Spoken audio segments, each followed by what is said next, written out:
India बाहर होगा, semifinal सारे सेमीफाइनल फाइनल पाकिस्तान में होंगे। मेरा दिल कह रहा है ये बात, मेरा दिल नहीं मानता कि इंडिया सेमीफाइनल में आएगा। और कितनी दफा लिख के दूं, ये लिख कर दो ये बात, लिख कर दो कि हाँ, लिख कर दो ये बात कि इंडिया सेमीफाइनल में नहीं आएगा। ये पर्चा फिर मैं चलाऊंगा। अब आप आ जाएं केएल राहुल पे।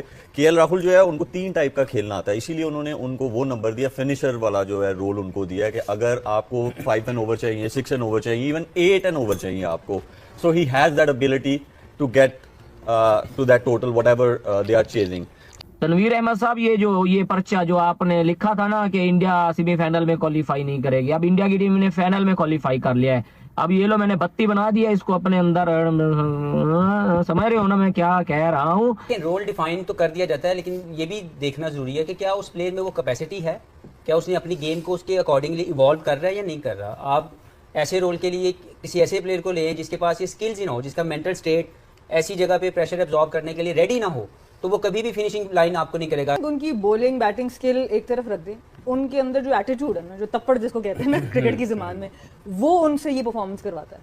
और ऐसे प्लेयर्स को आप वो कप्तान अपनी टीम में रखता है जो जीतना चाहता है। बहुत आसान है ऐसे प्लेयर्स के साथ आपको ईगो का प्रॉब्लम आ जाना, आपका कोई और इशू कॉन्फ्लिक्ट आ जाना, पर जो स्मार्ट कप्तान होगा ना, वो सबसे पहले ऐसा प्लेयर अपनी टीम में रखेगा, क्योंकि अगर वो आपके आगे बोल सकता है तो वो अपोजिशन के आगे भी बोल सकता है। वो मैल्कम मार्शल नहीं है, वो कार्गिनिस नहीं है, जयप्रकाश श्रीनाथ नहीं है, वो ब्रेट ली नहीं है, और वो सिर्फ उसका एक माइंडसेट है जो साना ने बताया कि वो उसको ये नया बॉल करना है, कर देते हैं, आपने मिडिल में करना है, कर देते हैं, स्टॉक करना है, स्टॉक कर देते हैं।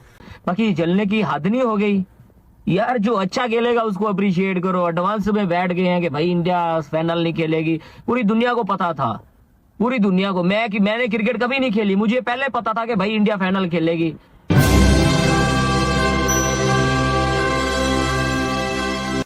Hello friends, welcome the KG reaction. तो दोस्तों, भारत और न्यूजीलैंड के बीच चैंपियंस ट्रॉफी का फाइनल अब रविवार को खेला जाएगा, लेकिन उससे पहले जब लास्ट मैच में भारत ने किस तरह से ऑस्ट्रेलिया को हराया था, उसके बारे में शोएब अख्तर और जो शोएब मलिक हैं वो केएल राहुल के बारे में बातें कर रहे हैं। और आपको बता दूं कि उससे मैं हैरान हूं कि किस तरह से भारत की बैटिंग अब इतनी उभर के आ चुकी है। चाहे वो हर प्लेयर, किसी भी प्लेयर की बात करें, खासकर ये दोनों जो हैं केएल राहुल के बारे में बात करें कि किसी भी नंबर पर खिला ले, अब उनको धोनी की जिम्मेदारी दी जाती है। जिस तरह से उनका मारने का स्टाइल है, 6 मारने का स्टाइल है, किसी भी नंबर पर खिला दे, वो फिनिशर के तौर पे उनको एक भारत प्रमोट कर रहा है, यानी गौतम गंभीर उनको प्रमोट कर रहा है। चलिए बिना देरी के देखते हैं वीडियो में। डिफाइन तो कर दिया जाता है, लेकिन ये भी देखना जरूरी है कि क्या उस प्लेयर में वो कैपेसिटी है, क्या उसने अपनी गेम को उसके अकॉर्डिंगली इवॉल्व कर रहा है या नहीं कर रहा। आप ऐसे रोल के लिए किसी ऐसे प्लेयर को लें जिसके पास ये स्किल्स ही ना हो, जिसका मेंटल स्टेट ऐसी जगह पे प्रेशर एब्जॉर्ब करने के लिए रेडी ना हो, तो वो कभी भी फिनिशिंग लाइन आपको नहीं करेगा। Started as an opener, number 3 पे भी खेले हैं, फिर उसके बाद ये आके तो ये 5 के ऊपर सेट हो गए।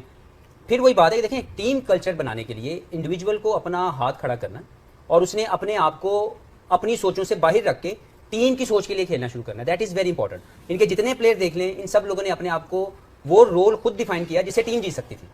तो मुझे ये लगता है कि एज एन इंडिविजुअल जितनी तारीफ की जाए इस पूरे स्क्वाड की, कि कोई भी इंडिविजुअल जो खेल रहा है उसका रोल डिफाइन है। Very much they know what they have to do to win the game for the India. Number 1, number 2, they evolve themselves accordingly. उनके स्किल्स वैसे इनहेंस हुए हैं। कोई भी प्लेयर अगर नंबर 5 या 6 पे खेल रहा है, फर्स्ट करें Hardik Pandya is batting at number 6, तो उसके स्किल्स उसने इनहेंस किए हुए हैं, उसने अपने स्किल्स को पॉलिश किया हुआ है, कंट्रोल इतना है, उसकी फिनिशिंग टच उसने इतने अपनी गेम को दिया हुआ है कि उसको बड़ी शॉट भी खेलना आता है और उसको सिंगल लेना भी आता है। के राहुल जो मलिक ने बात की कि उन्होंने 5 नंबर पे आके मेंटल स्टेट को कंट्रोल करना भी आता है कि यार मैं रश ऑफ ब्लड में गलत शॉट ना खेलूं।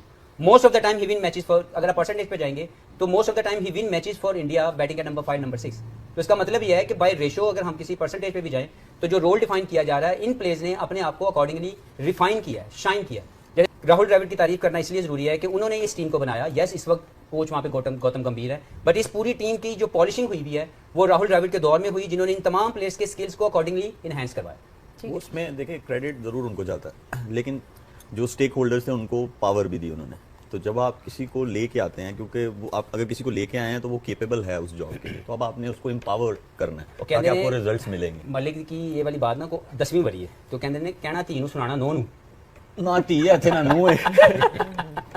तो मलिक कहना क्या कुछ शक नहीं रहा, लेकिन कहना चाह रहे तो समझो। हाँ जी, कुछ आएगा तो खुला डुला बोलेंगे। चले हार्दिक पांड्या को डिस्कस करना। हार्दिक पांड्या के लिए हार्दिक पांड्या के ऊपर सवाल था, और सवाल यही है कि जब हम ऑलराउंडर्स को कंपेयर करते हैं दुनिया के ऑलराउंडर्स को, तो फिनिशर्स भी अगर देखा जाए तो प्रॉपर बैट्समैन है, और प्रॉपर बॉलर है। अक्सर आप देखते हैं कि ऑलराउंडर में एक स्ट्रेंथ आपकी ज्यादा होती है, बॉलिंग ऑलराउंडर होते हैं या फिर आपको बैटिंग ऑलराउंडर समझा जाता है, शायद टैग उनको दिया हो कि जी वो ये है, बट द फैक्ट इज कि अगर आप उनके आज के फिगर्स भी देखें, जिस तरह से उन्होंने बॉलिंग कराई और एंड में उन्होंने फिनिश किया, एंड उनकी भी वही चीज है जो हमने कोहली की बात की थी कि जब भी बड़ा ओकेजन आता है वो हमेशा अंडर प्रेशर परफॉर्म करते हैं। सो ओवरऑल एन एक्सट्रीमली जिसे कहते हैं ना क्लच प्लेयर।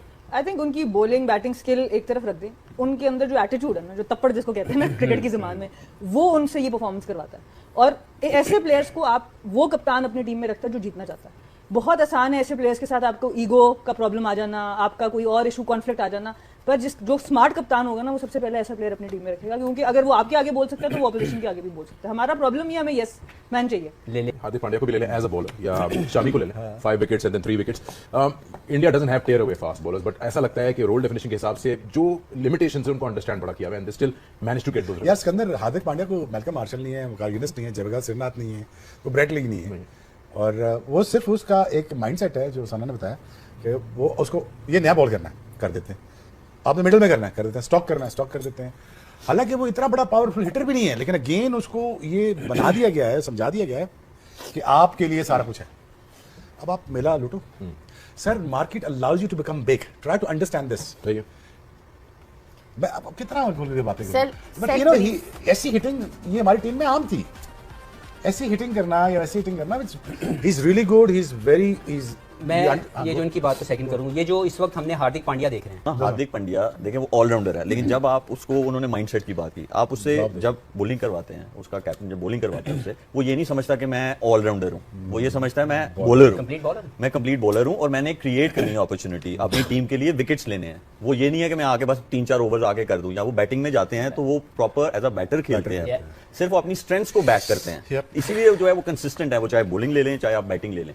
तो ऑलराउंडर की रिस्पॉन्सिबिलिटी ये है कि जो भी, चाहे वो बॉलिंग कर रहा है चाहे वो बैटिंग कर रहा है, he should know that he is playing specially as a bowler when he is bowling, और बैटिंग कर रहा है तो ये सोचना है। ऑलराउंडर की ये काम नहीं है कि मैं एक में थोड़ा हाथ खींच लूं तो मैं दूसरे में ज्यादा जोर लगा दूंगा, नहीं, ये चीज नहीं है। और इसमें फिर एक चीज मैं ऐड करना चाहता हूं कि उसको भी जब वो ज्यादा ओडीआई क्रिकेट खेलता था और ओवर्स करता था, उसे भी बैक की इंजरी हुई है, लेकिन उसको भी अच्छे से लुक आफ्टर किया गया है, प्रॉपर पाथवे बनाया गया है कि जिससे वो he should be fit enough to bowl 10 overs and bat at the same time. Absolutely, he has unbelievable self belief, जैसे कहते हैं ना कि उनका सेल्फ बिलीफ काफी अनबिलीवेबल है। लेकिन एक और प्लेयर जिनका सेल्फ बिलीफ, ऑलराउंडर्स की बात हो रही है, तो वो है रविंद्र जडेजा।